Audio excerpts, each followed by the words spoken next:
In the last unit, we looked at the distribution of data, but we really didn't talk about how data is collected or if the data is even reliable. That's what we're going to do today. There are many different ways that you can collect data. We're going to focus on 3 today: surveys, experiments, and observational studies.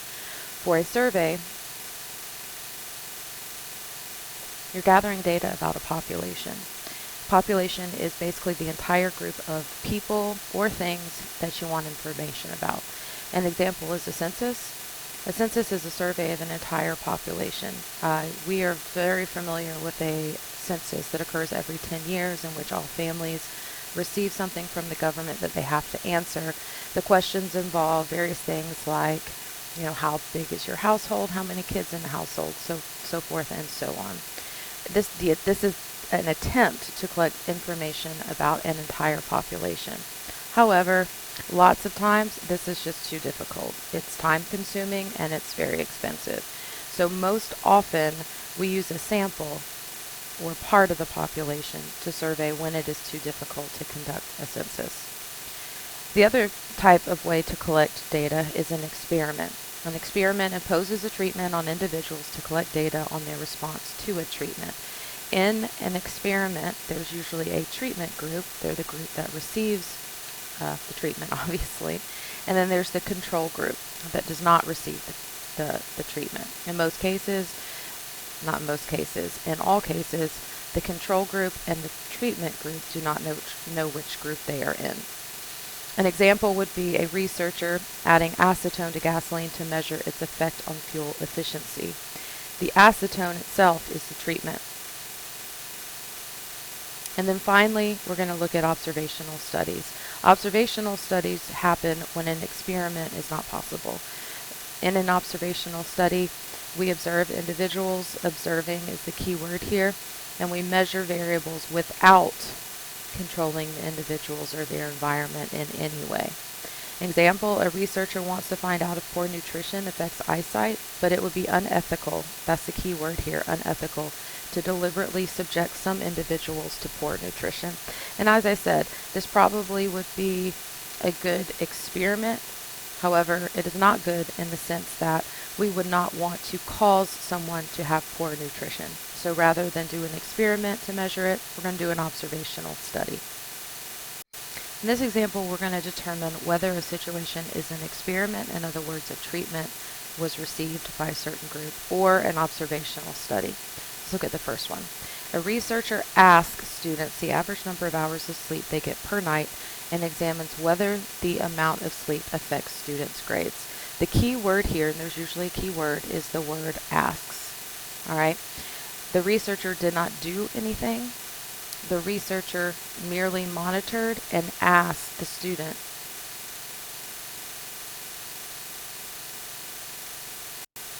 how many hours of sleep per day they usually get per night. And more than likely, once they asked these students how many hours of sleep they got per night, they then also looked at their grades and tried to make a correlation. So we're going to call this an observational study.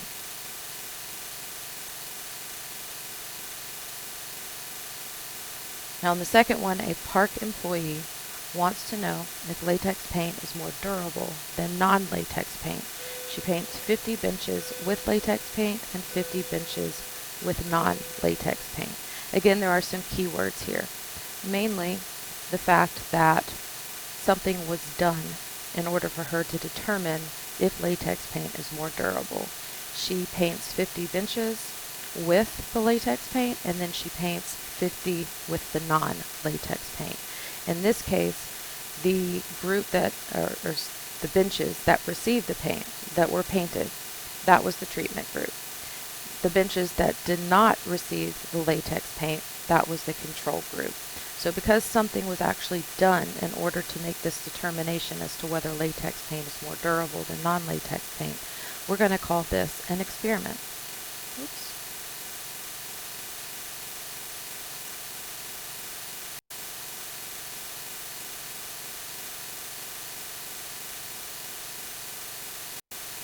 All right, now you take a few seconds and determine which Whether it's an experiment or an observational study, these two examples are. Hopefully you got that A was an experiment and B was observational, but let's take a look. In A researcher wants to know if a soil additive makes a fern grow more quickly. He grows one specimen in treated soil and one in untreated soil. Again, clue word. He actually grew something. He did something to the soil to determine whether a soil additive makes a fern grow more quickly. For that reason, we're going to say it was an experiment. In the second example, we want to find out whether car accidents are more likely on rainy days. A researcher records the weather conditions during 50 randomly selected accidents for the past year. Again, keyword here is that the surveyor recorded the conditions. He did not do an experiment, and this was likely due to the fact that we cannot make car accidents happen. We cannot hurt someone to do our experiment, in which case if we simulated car accidents occurring on rainy days, that would most likely do that. So instead, we're going to observe and record the results. So to reiterate a few things about experiments, sometimes experiments are useful. Actually, a lot of time experiments are useful. However, it's very important that the experiment is carefully designed. And what we mean by that is that it must be controlled. And in order for it to be controlled, there has to be two groups, which I mentioned before, and both of those groups have to be studied under identical conditions. All right? It must be random so that we do not impose any bias on either group or the results. And the individuals are assigned to two groups, as I mentioned before. The treatment group, as we talked about, is the group that receives the treatment. They're the ones that the researcher does something or gives something to. And then there is the control group, which does not receive the treatment. Again, neither one of the groups know whether they are the treatment group or the control group. However, as we mentioned also before, sometimes experiments would be unethical. If they are unethical, we don't want to do them. So what are some examples of an experiment that might be unethical? As we mentioned before, we don't want to hurt anybody. We don't want to do something that is going to cause unnecessary harm. So for instance, any experiments on young children. Not that we want to experiment on anyone, but specifically young children, anything that's going to cause harm to unnecessarily, we do not want to do. So in those cases, like we mentioned before, we would most likely do an observational study to get the data that we want. But again, it needs to be random. In this next example, we are going to read a few cases and determine should we use an observational study to measure this or should we do an experiment. Then we're going to explain how we might set it up to do either one. So in this first example, we want to determine if listening to an MP3 player with earphones for more than 1 hour per day could affect a person's hearing. A couple of things to ask yourself. Could this potentially, however I set it up, harm someone or cause unnecessary pain or inflict something that we would not want to inflict on a person? In this case, we're looking at a person's hearing. And we do not want to actually hurt someone's hearing. We would more than likely have to do that in order to measure this using an experiment. So in this case, it is best to use an observational study. Now, the question is, how might we set this observational study up so we can get the data that we're looking for to make this determination? More than likely, the researcher is going to choose people, still two groups, choose people who do and do not listen listen to music using their earphones more than 1 hour per day.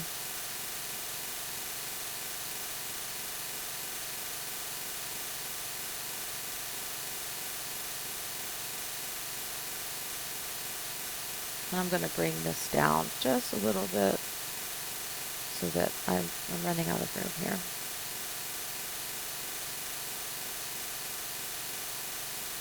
Once they have chosen these groups, and once they have asked them how much they listen to music using their earphones, then they're going to monitor their hearing over a period of time. So then we're going to monitor their hearing. More than likely, this would be some kind of hearing test determined by the researcher that can adequately measure a person's hearing. They would see, did their hearing get worse? Did it stay the same? And then make some determination as to whether truly listening to an MP3 player with earphones affects the person's hearing. In this second example, we want to know if people who consume 1,000 milligrams of vitamin C each day as a dietary supplement will have lower cholesterol levels than people who do not consume vitamin C supplements. You might ask yourself, is 1,000 milligrams of vitamin C a lot? And the answer is no. There is no evidence that shows that there will be any negative side effects to giving someone 1,000 milligrams of vitamin C per day.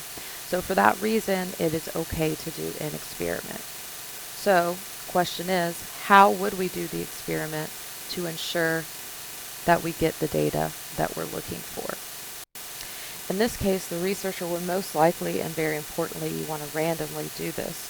Randomly choose assign two different groups. First group, which we're going to call the treatment group, they get the 1,000 milligrams per day of vitamin C. Second group, which we're going to call the control group, they do not get the supplement. Again, and very important, these groups don't know which group that they are in. The people in the groups do not know which group they are in. All right, after the groups are assigned and after the treatment is or is not given, then the researcher is going to measure cholesterol levels of both to determine whether in fact giving vitamin C affects the cholesterol levels. All right, guys, it's your turn. Take a couple seconds and determine, should this use an observational study or should we use an experiment? Hopefully you saw that we are trying to measure whether or not tanning beds affect the likelihood of skin diseases, and further ask yourself, is making someone have a skin disease or giving them the treatment, which would be putting them in the tanning bed for a ridiculously amount of time, or in this case at least twice a month, would this be best done with an experiment? The answer to this is no, it would not be best done with an experiment, because we do not want to do anything that is potentially going to make someone develop skin diseases. If you did say that you should use an observational study to do this, you are correct. And how would we do this? Well, more than likely we would choose one group of people who already use tanning beds. We would do a survey. We would possibly take volunteers of people who wanted to participate in the study.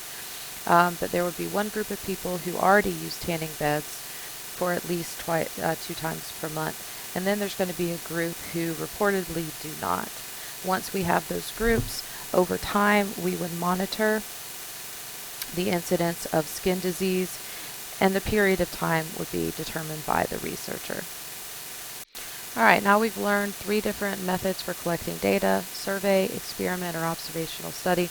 We're going to take a look at these 3 different methods that were used to collect data and determine, did they do a survey, did they do an observation, or did they do an experiment? So for method A, it says choose 50 people at random.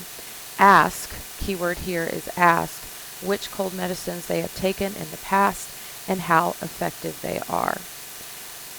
Second method says monitor 50 people with colds and measure, again keyword measure, the length of the symptoms for the individuals who choose to take each type of medicine. And then lastly, randomly divide a group of 50 people with colds into 2 groups give, keyword give, each group a different medicine and measure the length of the symptoms. In this case, method A was a survey. They asked at all of the people whether they had taken cold medicines in the past without doing any kind of treatment. In the second example, second method, it's observational. They also monitored 50 people.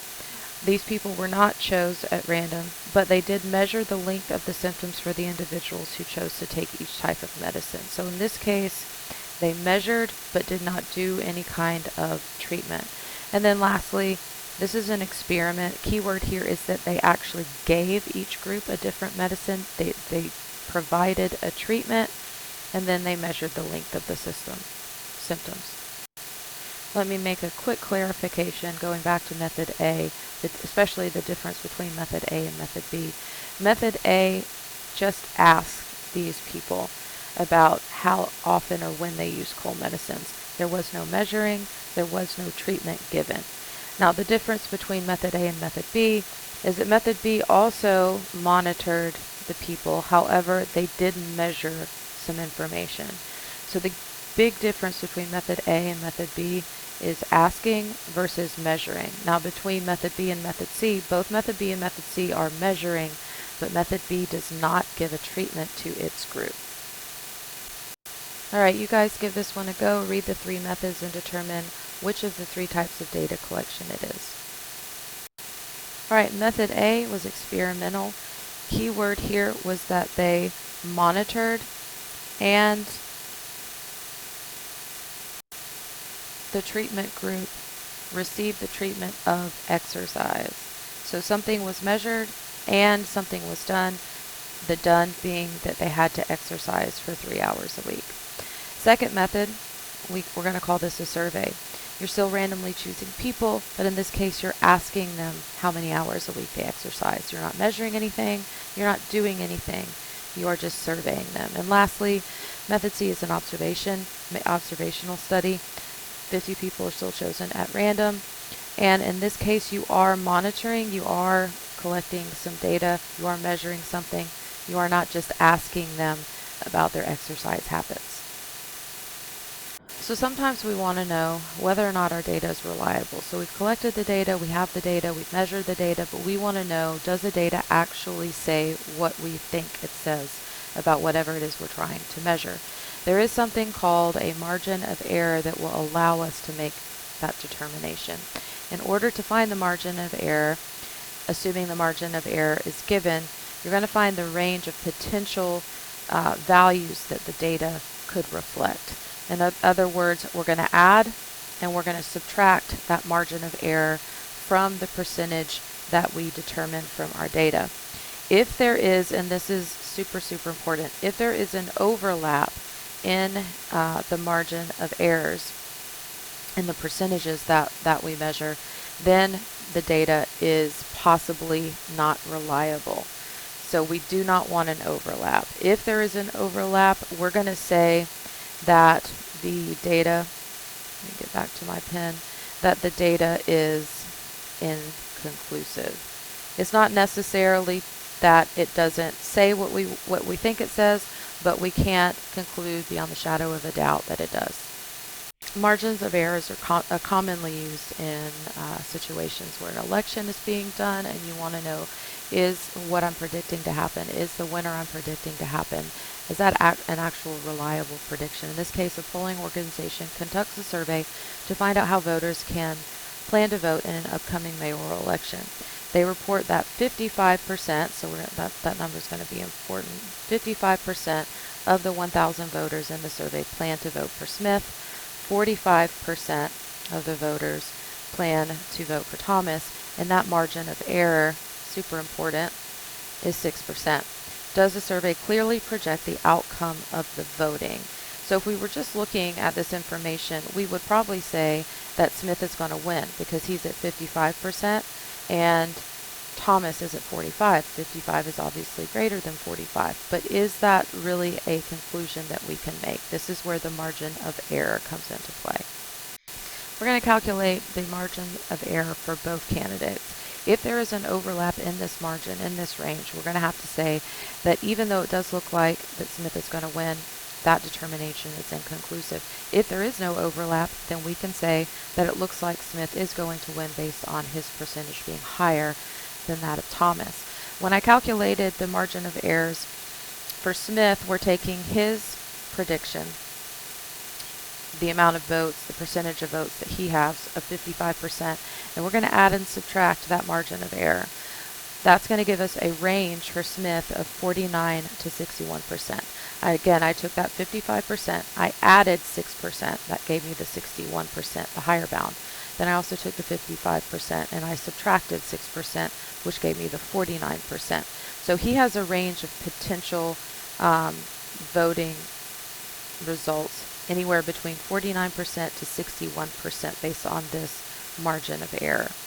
Thomas, on the other hand, because his percentage was lower, his range is also on the lower side. If I take his percentage of 45 and add or subtract the margin of error of 6%, that's going to give us a range of 39% to 51%. Now the question is, can you see if there is an overlap or not? I'm going to sort of do this visually.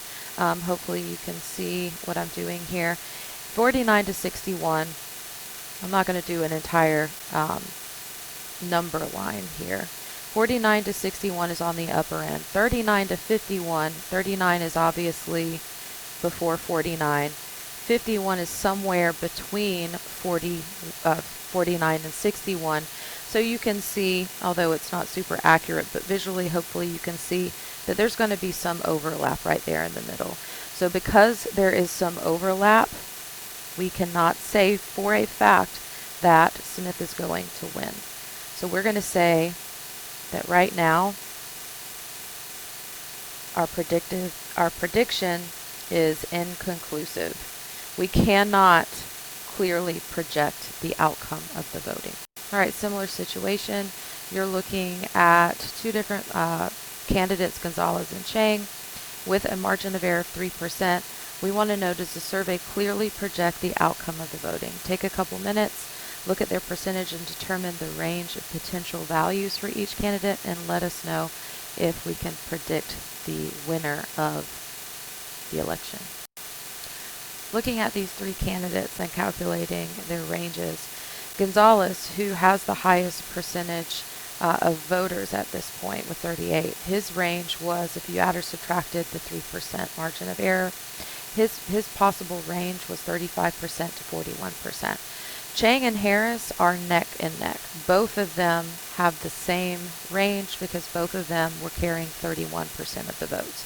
So their range was between 28 and 34%. If you compare these together, there is no overlap between Gonzalez, who is winning currently or projected to win currently, and Chang and Harris. Both the higher range for Chang and Harris is 34%. But the lower bound for Gonzalez is 35%. So there is no, if we did this before, and we've got 28 to 34%. Now this is going to be for both Chang and Harris, but Gonzalez, his is 35 to 41. There is no overlap right here. So we can say that these results do appear to be conclusive, and we can fairly accurately predict that Gonzalez is going to win the election. All right, in this one, a city is holding an election between candidate A and candidate B. According to a poll of city voters, candidate B is leading the election with 53%. Survey's margin of error is 7%. Which of the following is true? In this case, if we calculate the margin of error for this situation, so if we take the 53% and add or subtract 7%, we're going to get a margin of error of 46% to 60%. So the question is, what can we say about this margin of error? It turns out that because let me go back for a second. If we assume that a winner is going to have the majority, which is 51% or more, and in this case, our margin of error includes percentages that are less than 51%. If candidate A, or in this case candidate B, if candidate B does perform or get voters on the lower end in the 46, 47, 48, 49, then candidate B would not be the winner. However, if he performed on the higher average, closer to 60%, so 53, 54, what have you, then he would win. So because we have potential for both based on this margin of error, we're going to say that candidate B cannot be predicted as the winner because the percentage of voters includes the lower range of 46 all the way up to the higher range of 60, and in that range are possible percentages that are not the majority. All right, so in this last one, you guys are going to determine which is a plausible mean based on an estimate of 28 years with a margin of error of 13 years. In this case, the answer should be D. If we calculated the margin of error for this situation by taking the mean of 28 and add or subtracting the margin error of 13, we're going to get the margin, or the range is from 15 to 41 years. So if we're determining a plausible value based on this margin of error, we want to choose a value that falls within this range. And if you look at the choices, the only value that falls within this range is D, 40 years.